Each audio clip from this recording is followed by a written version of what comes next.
Quand le médecin m'a dit qu'il me restait 2 mois à vivre, j'étais bien décidée, oui, pas encore, à aller vivre à Con-la-Fesse, à fond la caisse.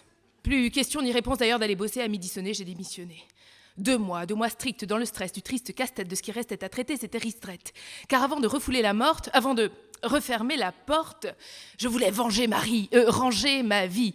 Et pour cela, je devais démêler le vrai du fossoyeur et sans doute faire quelques concessions. En effet, pour continuer, il n'y a que 2 choix possibles. L'un seul, ou le trépas, ou l'autre pas. Et je ne voulais pas être seule, mais ne le montrais pas. Ainsi, à mes mégères trahis, à mes très chers amis, j'ai dit « Ne me laissez pas tomber ». Or, j'étais déterminée à prendre mes derniers jours à bras le corbillard. Alors, avant que grabataire, il ne faille me donner la béquée, avant que ma lumerotte ne faiblisse, avant que plus aucun dépanneur ne puisse dépanner mon crâne trépané avant de trépasser, avant que mon cœur, enfin, ne fasse plus tap-tap que le clap-clap la fin. Je veux des paillettes et des vieux dards de vis et des feux d'artifice.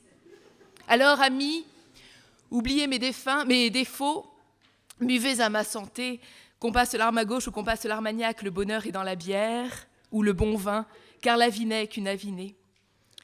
Prenez des coupes, chers champagniers, tenons-nous chaud, couchons-nous tôt, car il est vrai que l'eau de la gèle, et si l'éthanol ne vous sied pas, si l'alcool pleure, la poudrerie.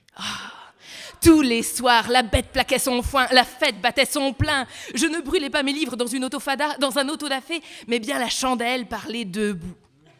Parler debout, ou se taire assis, quand le goût du vice est vigousse, c'est du pareil au même. Et l'excès m'a perdu.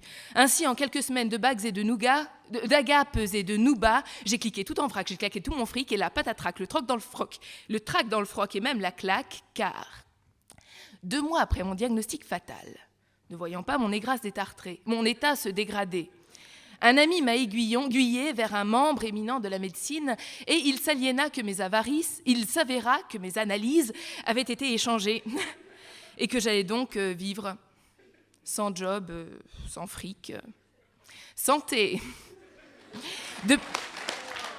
Depuis cet événement fâcheux, à l'instar du médecin qui troqua mon dossier, j'inverse moi-même les syllabes des mots.